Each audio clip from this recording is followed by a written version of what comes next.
22절 말씀 한번 다시 읽겠습니다. 시작.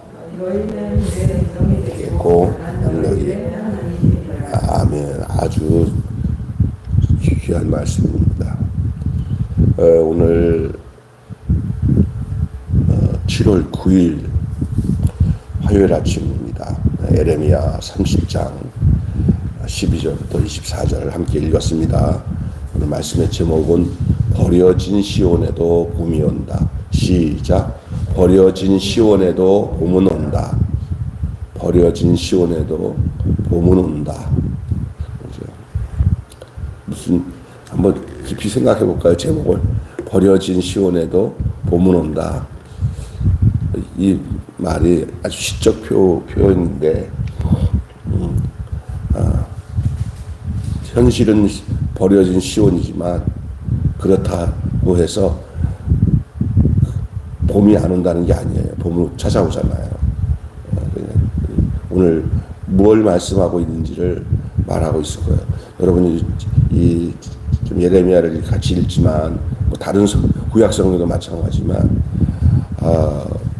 그 당시에 이스라엘 백성들 어떤 또 하나님이 택하는 인물에 대한 얘기든지 그 당시에 또 유대 민족에 대한 얘기든지 그리고 우리가 성경을 묵상하고 그 내용을 같이 읽어나갈 때 기억해야 될 것은 그때 그 하나님과 관계가 되어서 나오는 그 당사자들이 오늘의 우리가 된다는 사실을 생각하면서 그래서 그것을 오늘의 우리의 말씀으로 들을 수 있는 그런 여러분이 될 때 하나님 말씀을 읽는데 더 큰 분명한 의미가 있는 거예요.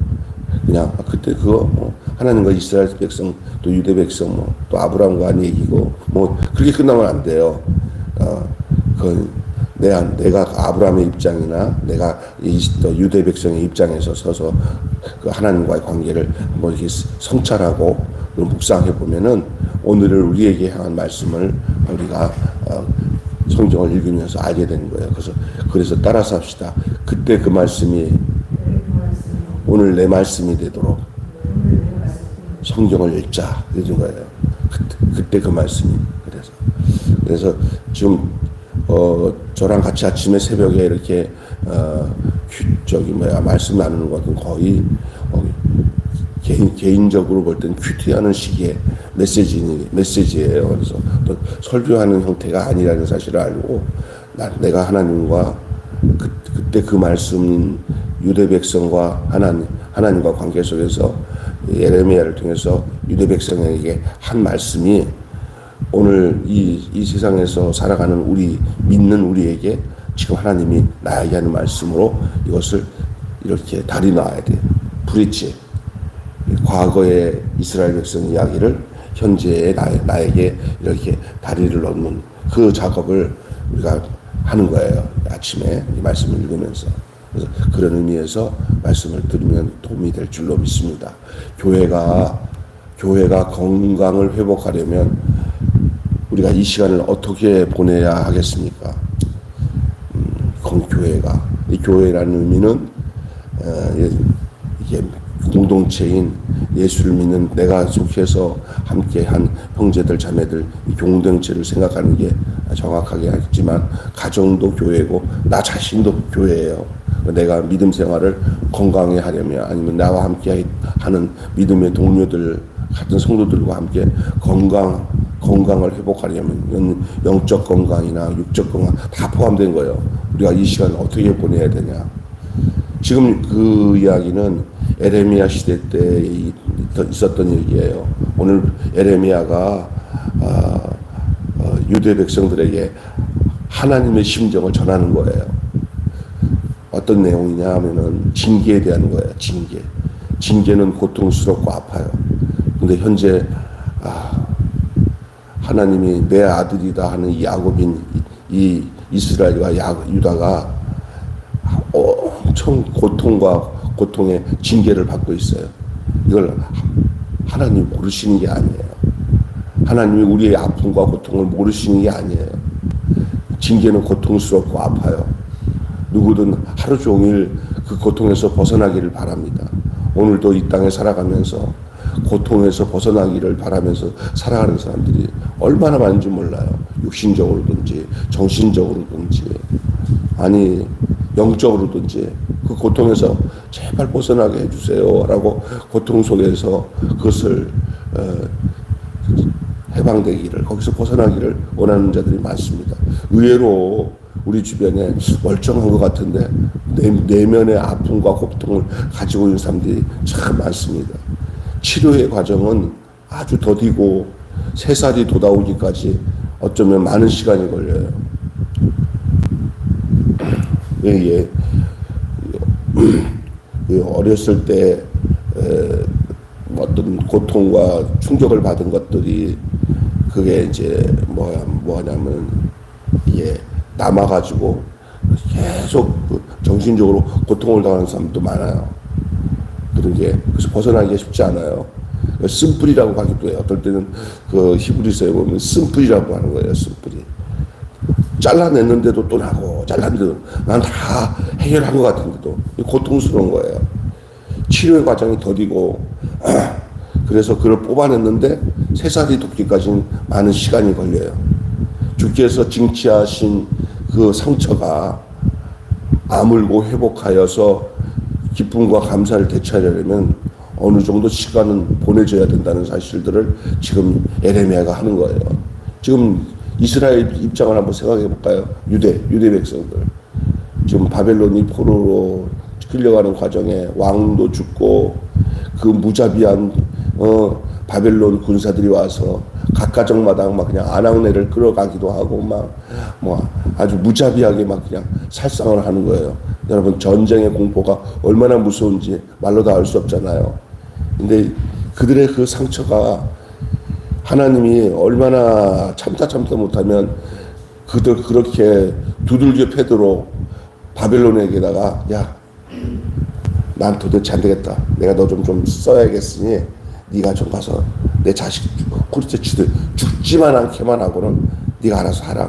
알았어요. 아유 좋았습니다. 하고 가서 막 주로 패고 막 난리치니까 다 거반 죽는 거예요. 나중에 알고 보니까 너 왜 때려? 그랬더니 니네 아버지가 시쳐서 왔다. 그러니까 얘가 상처받는 거예요. 그게 지금 유다 백성과 하나님 관계예요. 이제는 왜 내가 잘못했고 내가 왜 이렇게 맞아야 되는지 생각 없어. 맞은 것 때문에 고통스러운 거예요. 그러면서 하나님에 대한 원망과 괴로움과 그 상처가 이제는 상처가 어디에 있는 상처냐면 이제는 하나님을 향한 상처가 있는. 야, 나 이런 사람 많이 봤어요. 문제는 어디서 시작되냐면 자기에게서 시작된 거예요. 자기가 하나님 앞에서 받을 상처가 아니라 하나님이 상처를 먼저 받았고 하나님은 그 상처를 당신의 상처를 어떻게 하나님이 상처를 받는다는 얘기는 하나님의 아픔이라는 거 알아요. 하나님의 아픔. 그것은 뭐로 표현되는지 아세요? 하나님의 아픔은 자기와 관계되어 있는 자기 백성에게 하나님은 그 아픔을 표현하는 게 징계예요, 징계. 근데 그 징계가 나쁜 게 아니라 다시 회복할 희망을 갖기 위해서 베푸시는 하나님의 또 다른 은총이 징계예요.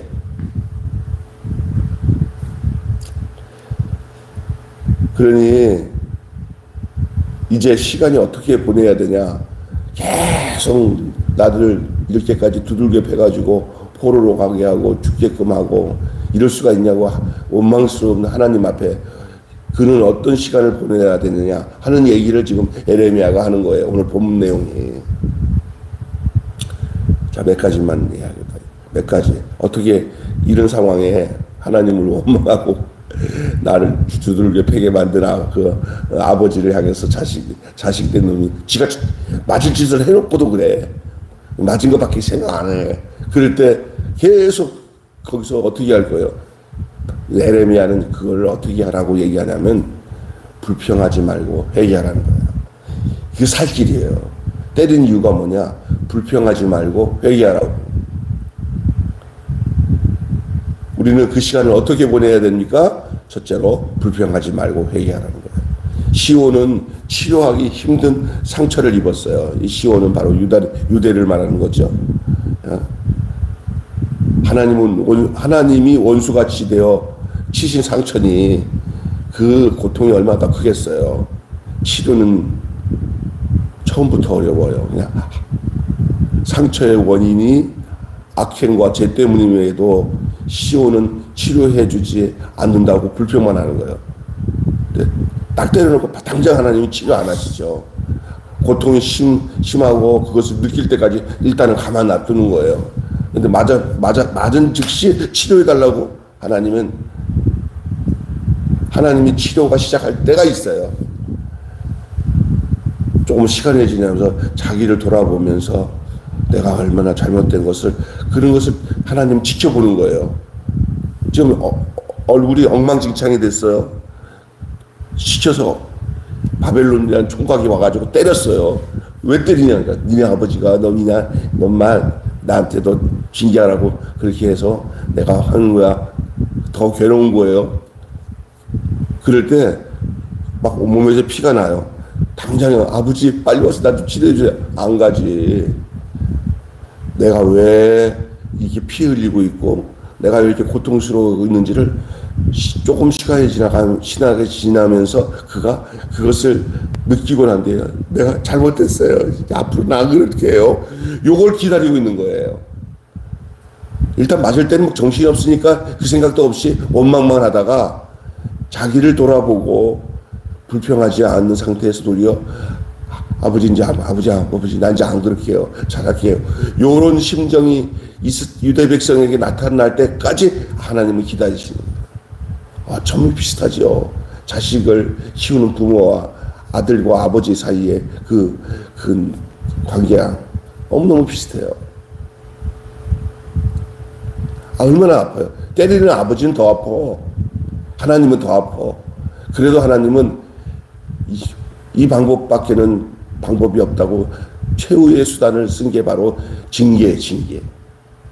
근데 그 징계인데 때리자마자 가서 아이고 아프지 그러면 더 망나니처럼 되죠. 고통을 느끼면서 내가 어디서부터 잘못된 거지. 내가 언제나 아버지한테 맞는구나. 이걸 느껴야 아버지가 어느 시기에 치료할 거 아니에요. 시온은 치료해주지 않는다고 그래도 불평만 하고 있어요. 오늘 본문에. 불평하기 이전에 악행한 것, 죄 지은 것을 깨달아야 합니다. 그래서 징계의 목적은 뭐예요? 돌아오게 하기 위함이에요. 우리를 알게 하기 위함이에요. 가만 놔두는 게 아니에요. 권리를 내세우기 전에 원인부터 살펴야 될 줄로 믿습니다. 내가 아버지 아들이라고 하는 권리를 가지고 나 때린 거 좀 치료해 주세요 라고 할 수 없는 상황이에요 지금요. 왜 그렇게까지 하나님이 이스라엘을 때리도록 방임하셔야 되는가? 왜 우리를 지켜줘야 하나님이 왜 이방 민족을 통해 가지고 우리를 이렇게 짓밟게 하는가? 그 원인부터 찾아야 돼요. 그래서 방법이 뭐냐? 이렇게 다시 감사와 기쁨을 되찾고 그 시간을 어떻게 보내야 되냐? 불평하지 말고 회개하는 것이고요. 두 번째로는 조롱의 현실을 인내해야 됩니다. 지금 조롱받죠. 이스라엘 백성이 완전히 망가졌잖아요. 다 이렇게 인생을 살다 보면요, 이게 조롱을 당하는 현실을 느낄 때가 있어요. 우리 예수님이 십자가에 못 박힐 때 얼마나 조롱당했어요. 조롱의 현실을 인내해야 돼요. 하나님은 자격 없는 시온에게 치료를 약속하셔요. 그러면서도 이제 하나님은 치료하겠다는 약속을 하시는 거예요. 그러니까 지금 당장 치료는 안 하는 거예요. 원수는 멸망과 약탈로 징벌하고 시온은 세사를 돕게 해서 상처를 아물게 할 겁니다. 하나님은 징계는 하시나 버리지 않으십니다. 참 중요한 말입니다. 하나님은 징계는 하시나 버리지는 않으십니다. 도리어 나중에는 긍휼히 여겨 가엾게 여기고 비참한 시온의 운명을 새롭게 회복시키고 바꿔주십니다. 조롱당하는 현실을 견디면서 은혜를 구하시기를 바랍니다. 예수를 믿는 모든 성도들 좀 힘들고 어려워요. 근데 그때 우리의 현실 속에서 어떤 정말 내가 징계를 받는 고통과 아픔이 있다. 그럴 때 우리가 우리 자신을 불평하지 말고 회개하면서 우리의 조롱의 그 현실을 인내하면은 치료는 내 자신이 하는 게 아니라 그렇게 엉망진창이 된 나를 가장 불쌍히 여기시고 찾아와서 나를 긍휼히 여기시고 가볍게 여기시면서 치료해 주실 분은 우리 하나님 아버지인 줄로 믿습니다. 하나님이 그런 하나님이에요. 하나님이 금방금방 이랬다 저랬다 하지 않고 우리를 향해 아주 지긋지 보시면서 우리가 어떻게 회복될 수 있는지를 하나님이 보시는 거예요. 의사가 과감하게 칼을 대고 수술을 하지 않으면 그 사람이 그게 회복이 되지 않습니다. 제가 이 장단지가 이렇게 몽이 부수면서 막 아무래도 골물 것 같아서 미리 가갖고 여기 병원에 가서 이게 치료를 하는데 안 가도 되는 건데라고 생각할 정도인데 안 가면 나중에 이게 더 막 이게 막 번질 것 같아요.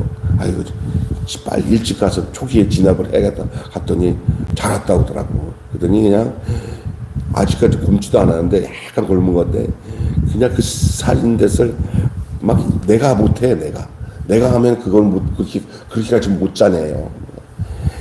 막 인자 선생님 나 미치 죽겠네. 근데 막 그렇게 짜는 거예요. 근데 막 너무너무 아픈 거예요. 그런데 저랬더니 잘 왔다 그러면서 아이고 뭐 나왔네. 그랬더니 요만한 조그만 뿌리 근 있잖아요. 똥이 딱 나와. 나중에 두고 봐야 된다면서 어제 이제 한 일주일 됐죠. 어제 딱 갔더니 이제는 거기다가 뭐 붙이지 말고 가만 놔두면은 낫겠어요. 남은 약만 먹으면 그러더라고요. 뭐 병원에 가서 딱 치료받을 때는 바로 치료 받자마자 상처가 날 줄 알았더니 시간이 지나야 돼. 아물면. 근데 방법은 뭐냐면은 그냥 시간이 지나가는 게 아니라 그 안에 있는 곪게 하는 그 균들을 빼내는 그 과정은 꼭 있고 난 뒤부터 아무는 거예요. 수술하잖아요, 몸에 수술하고 난 뒤에 아픔이 고통이 있는데 수술하고 난 뒤에 아픔과 고통은 회복하기 위한 과정인 줄로 믿습니다. 예? 여러분이 스스로 아픈 거는 회복이 안 되지만 예수님으로 인하여서 내 안에 아픔이 있어. 예수님이 내 안에서 수술을 하셨어. 하나님의 성령님이 내 안에서 아픔을 주셨어. 근데 그게 아픔이 뭐냐? 수술을 위해 아픔이에요. 회복을 위한 아픔이에요. 하나님은 이스라엘이 그 과정을 겪기를 기대하는 거예요. 너의 아픔, 너 고통, 내가 너를 때리고 한 거, 그걸로 끝난 게 아니라 그 원인이 어디 있는지를 찾기만 하면 그때부터는 그것이 하나도 헛된 것이 아니에요. 하나님의 징계가 헛된 게 아니라 나를 살리는 거구나. 가만 놔뒀으면 천방지축 막을피해요. 그러나 하나님이 건드려놓으니까 사람이 되는구나. 우리가 하나님이 그런 가운데 있는 우리 모습을 굉장히 긍휼히 여기셔요. 그런 과정을 자라나는 자식을 보는 아버지처럼 아주 그걸 어떠냐면 때려놓고도 아파하시고 그리고 그가 회복되기를 학수고대 기다리다가 하나님이 원하는 그 모양대로 반응하면서 옛날 모습을 되찾고 하나님 앞에서 반듯하잖아요. 내가 힘들었지만 잘했구나. 하나님이 그렇게 생각하시면 더 안아주시고 더 귀하게 여기는 하나님이신 줄로 믿습니다. 그러니 조롱당하는 현실을 견디면서 은혜를 구하시기를 바랍니다. 세 번째로는요, 그의 신실한 의지가 있다는 것을, 그에게 신실한 의지가 있다는 걸 알아야 되고, 또 하나는 포로에서 돌아오고, 폐허된 그 성읍이 재건되고, 빼앗긴 기쁨과 감사가 되찾을 거라고 얘기하고 있어요. 기쁨의 잔치를 회복하고 성읍엔 다시 거주민이 넘칠 것이다. 오늘 이 본문 말씀의 뒷부분에는 얼마나 흥분되는지 몰라요. 기쁨의 잔치를 회복하고 성읍에 막 거주민이 넘칠 거다. 사람이 없던 곳에 어떻게 우리나라가 6.25 전쟁 일어났을 때 봤던 그 6.25 참전했던 그 미국 사람 참전한 용사들이 90살이 넘은 사람들이 다시 초청받아서 한국에 와가지고 아주 융숭한 대접을 받으면서 하는 말이 뭐냐면 이렇게 이 나라가 이렇게 좋은 나라인 줄 몰랐다고, 이렇게 회복될 줄 몰랐다고 하면서 원더풀 하더래요. 그런데 어제 우리 리봉 집사가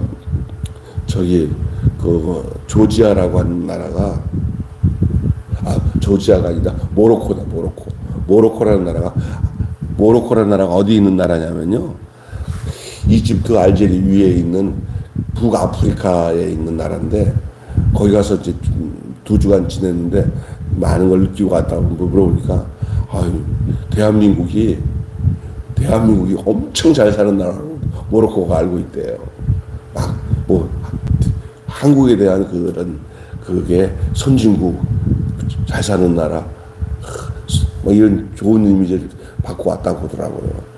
이 나라가 그런 나라였습니까? 전쟁 나가지고 세계에서 최고로 못 사는 나라가 대한민국이 이렇게 되었다는 거예요. 이건 오늘 그 얘기예요. 이스라엘 백성들이, 유대 백성들이 다 망해가지고 바벨론에게 포로로 끌려가고 흔적 없이 나라가 망한 것 같은데, 하나님이 약속하잖아요. 성읍에 거주민이 넘칠 것이다. 성읍에 기쁨의 잔치를 회복하고 다시 거주민이 넘칠 것이다. 새 통치자의 신실한 중재로 언약은 영원히 견고 있을 것이다. 이 새 통치자가 누구냐? 바로 예수 그리스도인 줄로 믿습니다. 지금은 이 구약의 이야기가 이제 영적으로 이제 더 넓은 범위로 전 세계로 퍼져서 바로 그 유대 민족의 그 적자가 바로 우리가 된 거예요. 예수 안에서. 우리가 바로 하나님의 백성이 되고, 그러죠? 그렇게 된 거죠. 엄청난 거죠. 그 아브라함에게 하나님이 말씀하시는 너의 자손이 하늘의 별과 같고 땅의 모래와 같이 될 것이다 라고 하신 그 약속처럼, 오늘 바로 우리가 그 안에 놓여 있는 것인 줄 기억하시고, 꿈 같은 미래는 은총으로 찾아올 거예요. 오롯이 그분의 신실함만을 의지하는 저와 여러분이 되시길 바랍니다. 사랑하는 여러분, 교회가 폐허가 되고 있습니다. 진짜 우리가 지금 살고 있는 현실이고, 앞으로 아마 어쩌면 하나님의 징계로 인하여서 이제 점점 더 심각할지도 몰라요. 이 징계는 막 시작되는 듯 보이고 있습니다. 우리는 시작하기도 전에 치료해주지 않는다고 불평을 하는 모습을 가질 수 있어요. 그러나 하나님의 징계가 아마 도래한다고 할 때 이 예레미야서를 기억하시기를 바랍니다. 조롱의 현실을 견딜 수 없다고 징징대지 마십시오. 불평 전에 과오를 돌아보시기를 바랍니다. 조롱을 견디며 선을 행하고 은혜를 구하며 오롯이 신실함만 의지해야 될 줄로 믿습니다. 오늘 한마디로 봄은 올 것이니 불평보다 회개하고 조롱의 현실을 견디며 선을 행해야 합니다.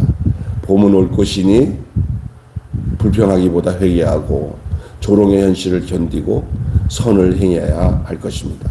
오늘 그 전체적인 메시지의 주제가 되겠습니다. 한마디로 오늘 버려진 시온에도 봄은 온다.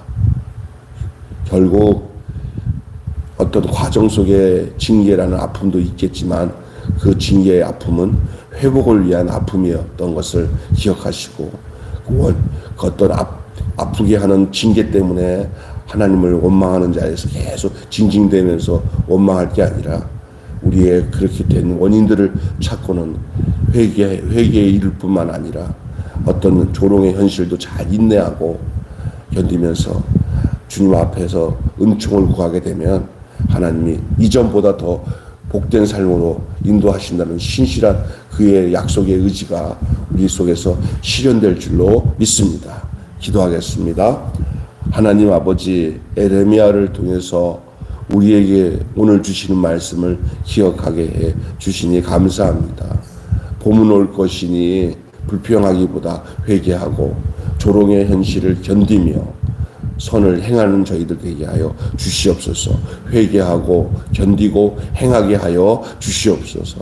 하나님 아버지, 우리 나라 특별히 전 세계의 이 교회의 현실이 점점 사탄의 공격으로, 또한 우리들의 죄악으로 인해서, 악행으로 인해서 이스라엘 백성이 바벨론에게 공격당한 것처럼 이제 점점 교회는 쇠퇴해지고 악은 더 만연해지고, 또 하나님이 택했다는 교회들마다 4분 5일 되어서 정말 거기에 실망한 성도들은 교회를 떠나고, 그러면서 어찌할 바 모르는 이러한 길 잃은 양처럼 되어지는 이런 현실 속에 있습니다.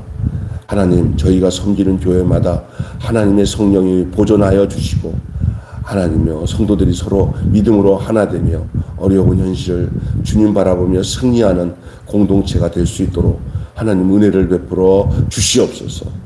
언젠가 더 심각한 상태의 이런 영적 공격을 받아 교회가 정말 이렇게 될 수가 있나 할 정도로, 소망이 없네 할 정도로 고통과 아픔을 겪는 날이 찾아올 때 하나님의 징계 앞에 원망하기보다는 철저하게 회개하고 주님의 긍휼하심을 구하고 다시 회복해 주시는 이스라엘 백성을 다시, 유대 백성을 다시 회복해 주신 것처럼 다시 이 땅에 하나님의 시온의 백성들, 다시 말하면 교회를, 그리스도를 믿는 성도들을 온전하게 하나님이 회복해 주실 것을 소원하고 기다릴 수 있는 우리들이 될 수 있도록 인도하여 주시옵소서. 사람이 힘으로 애쓴다고 되는 게 아니라 하나님의 은혜와 은총이 없으면 회복될 길이 없는 것을 철저하게 고백할 수 있는 저희들이 되게 하여 주시옵소서. 주님 은혜를 베풀어 주시고 우리를 외면하지 마시고, 오늘 마지막에 우리가 당신의 백성인 것처럼 너희는 내 백성이 되겠고 나는 너희의 하나님이 되리라, 이것이 바로 하나님과의 우리의 관계인 것을 철저히 깨닫는 저희들 되게 하여 주시옵소서. 우리 주 예수님의 이름으로 간절히 기도하옵나이다. 아멘. 하늘에 계신 우리 아버지, 아버지의 이름을 거룩하게 하옵시며 아버지의 나라가 오게 하시며 아버지의 뜻이 하늘에서와 같이 땅에서도 이루어지게 하소서. 오늘 우리의 일용할 양식을 주옵시고 우리가 우리에게 잘못한 사람을 용서하여 준 것 같이 죄를 용서하여 주옵시고 우리를 시험에 받지 않게 하시고 악에서 구하소서. 나라와 권세와 영광이 영원히 아버지의 것입니다. 아멘.